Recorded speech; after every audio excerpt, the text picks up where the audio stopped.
Good morning, students. Today we are going to start the next topic of the second module, and that is transport phenomena. And before proceeding to the transport phenomena topic, let us revise the topic that we discussed in the last two lectures quickly. And what we have studied in the last two lectures is the definition of a vacuum. What is a vacuum? Vacuum is nothing but it is a space filled with a gas at a pressure below atmospheric pressure. And what is the value of atmospheric pressure? Atmospheric pressure is equals to 1.33 into 10 to the power minus 3 torr. You might be knowing this. Or atmospheric pressure is a pressure where the density of the gas is less than 2.5 into 10 to the power 19 molecules per centimeter cube.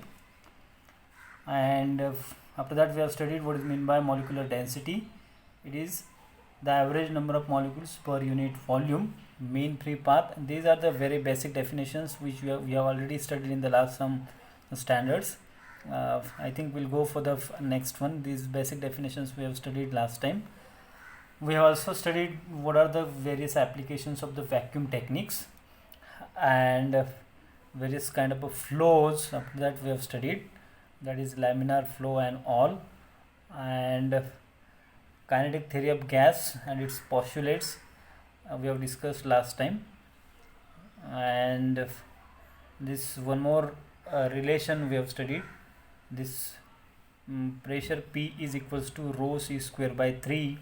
That means pressure is depends upon C square and rho. Flow regimes also we have studied. These flow regimes are having various terms like laminar flow and all. Reynolds number we have studied and Coulson number, and the ranges of both the numbers we have studied last time. Now let us go for the next topic, that is a transport phenomena. There are basically three kind of transport phenomena. The first one is a phenomena of viscosity, second one is a diffusion, and third one is a thermal conduction or thermal conductivity. All these three also you have studied in the TYBSc, and today we are going to study the same kind of phenomena, transport phenomena, in detail. So let us first go for the definitions of all the three, and then we'll go for separate deep discussion on all the three phenomena. As we know, the gas molecule possesses a mass, momentum and energy, all the three factors. And if gas is in a steady state, then mass, energy and momentum transported across the unit area is 0, because the gas is already steady, it is not moving. That means it has no velocity, that means no momentum. If no momentum, no energy. Of course, if it is a steady, then it has a mass, right? Due to equal transport in reverse direction, so that the net transport will be 0. If gas is not in a steady state, then any one of the following cases may occur, or it may have any one of the following phenomena. So of course, gas has a viscosity, gas has a diffusion also, and it conducts a thermal energy. That means it has a thermal conductivity or thermal conduction also, isn't it?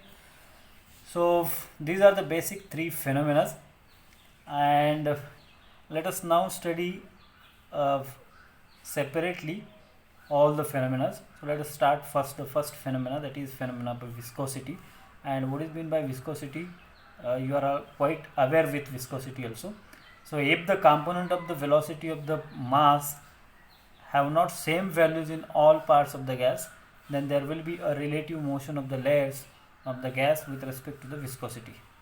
The viscosity is due to the transport phenomena, and this is the kind of a figure for a drift velocity distribution due to the velocity, where lambda is the distance between the layer discussed between the two gas layers, u is the velocity, and y is the distance between upper and lower layer.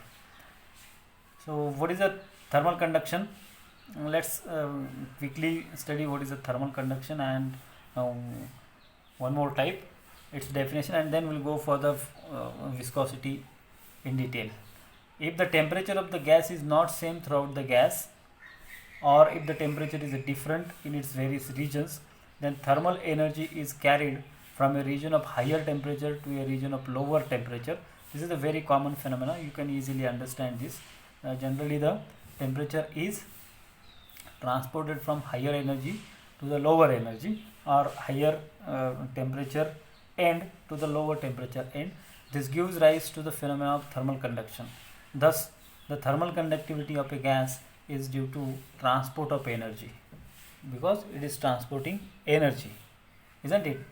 Next one is the phenomena of diffusion. And if the molecular density, that is the number of molecules per unit volume of the gas, is not same throughout the gas, then molecules diffuses from a region of higher concentration to the region of lower concentration. This gives rise to the phenomena of diffusion. This happens because of the concentration of the particles in a gas. Thus, diffusion of a gas is due to transport of mass. The phenomena of viscosity, conduction and diffusion in a gas are known as a transport phenomena. Combinedly, all the three phenomena gives you the transportation of a gases, isn't it?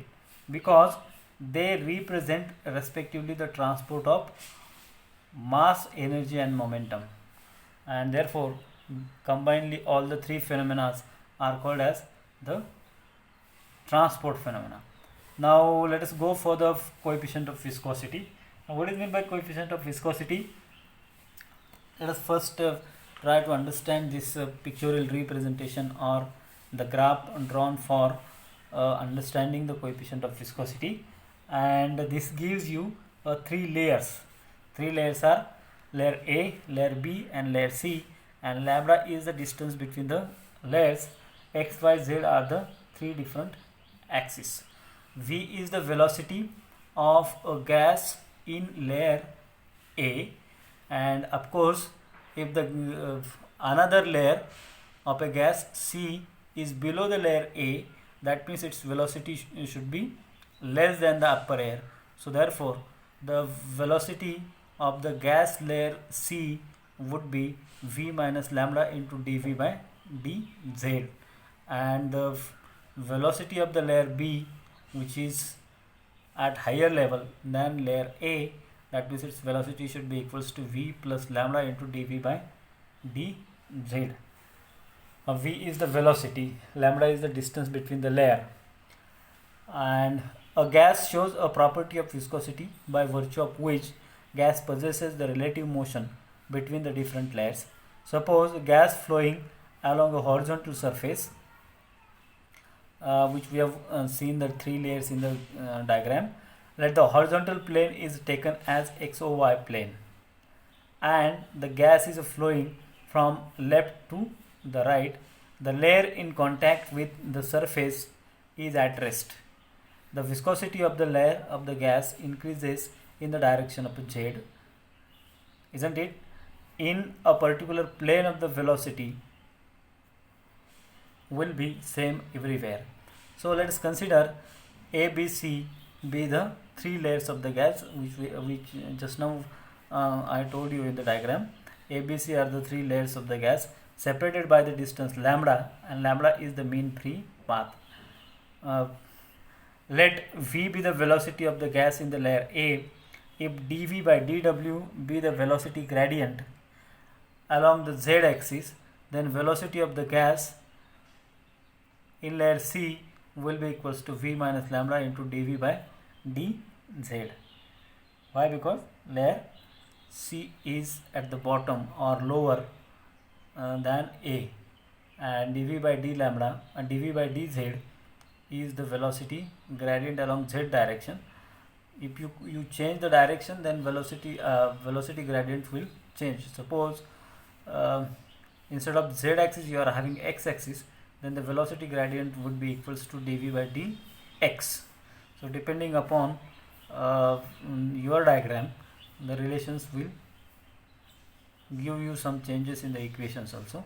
And so the velocity of the gas in the layer C will be v minus lambda into dv by dz, and that in the layer B will be equals to v plus lambda into dv by dz. Why it is plus? Because the velocity of the gas layer which is above the layer A will be having higher velocity, and therefore the velocity of the gas layer B which is above to layer A will be equals to v plus lambda into dv by dz.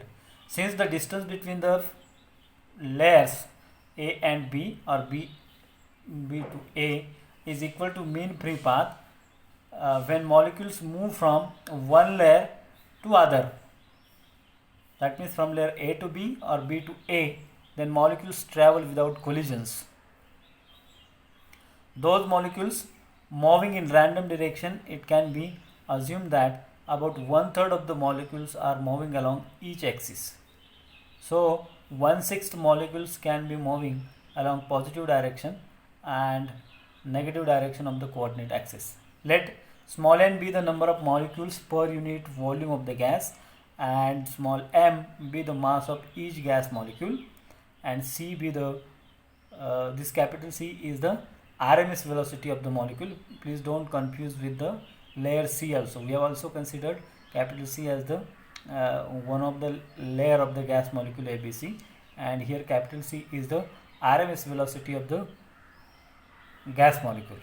Consider a unit area in layer A, then the number of molecules from layer B crossing unit area of A in the unit time in a downward direction is 1/6 times mnc, and corresponding mass transported will be equals to mnc by 6. Therefore, the total momentum transported from molecule moving downward from B and crossing the layer A per unit area per unit time will be equals to 1/6 of mnc into v plus lambda into dv by dz. Similarly, the total momentum transported by the molecule upward from layer C and crossing the layer A per unit area per unit time will be equals to 1/6 times mnc into v minus lambda into dv by dz. Therefore, the net momentum loss by the layer B, and hence the gain momentum by the layer C per unit area per unit time will be equals to mnc by 6 into v plus lambda into dv by dz minus mnc by 6 into v minus lambda into dv by dz.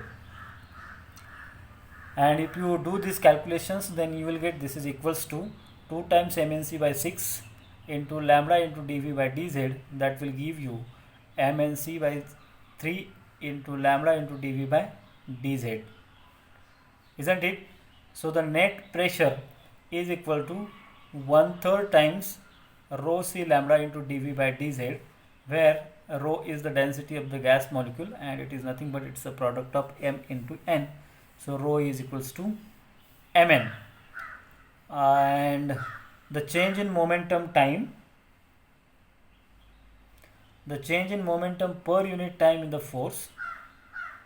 Therefore, this force is due to viscosity of the gas, and the viscous force acting on the layer is proportional to area capital A of the layer and the velocity gradient dv by dz. Therefore, I can say the capital F force is proportional to area capital A into velocity gradient along z axis, that is dv by dz. So therefore, with proportionality constant, I can write this force equation as capital F is equals to eta into A into dv by dz. Eta is the coefficient of viscosity of the gas, A is the area, and dv by dz is the velocity gradient of the gas layer or gas molecules along z direction. So therefore, I can write the above equation as F is equal to F capital F by A, force applied on unit cross sectional area F by A is equals to eta into dV by dz, and this is the relation for the viscous force per unit area. So you can equate the above equation, that is for net force, equation number 1, which is 1/3 of rho Ct into dV by dz, and equation number 2, that is force per unit area or F. This is the pressure. So A is equals to eta into dV by dz, and if you equate both, then you will get eta dV by dz is equal to 1/3 of rho Ct into dV by dz. So eta will be equals to, that is coefficient of viscosity, is equals to 1/3 times rho Ct, isn't it? This is the equation for coefficient of viscosity, and hence I can say the coefficient of viscosity is defined as it is the tangential force per unit area for unit rate of decrease of velocity with the distance, isn't it? And therefore the equation of viscosity eta is equal to 1/3 of rho Ct. This equation is approximate only, and rho is equals to m into n, that we have studied in the above equation number 1, and when the distribution in random velocities and the distribution in mean free path are taken into account, then the result of the calculations will give you something and different kind of equations, where the value of eta has a value equals to 0.499 into mnc, isn't it? And you might be knowing the units of the viscosity. What are the unit of viscosity which you have studied? The units of the viscosity is poise, and 1 poise is equals to 1 gram per centimeter per second, and it is equals to 1 dyne second per centimeter square.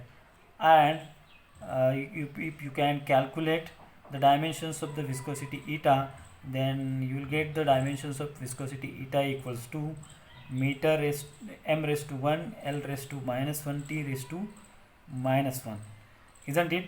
So this is about the viscosity, its relation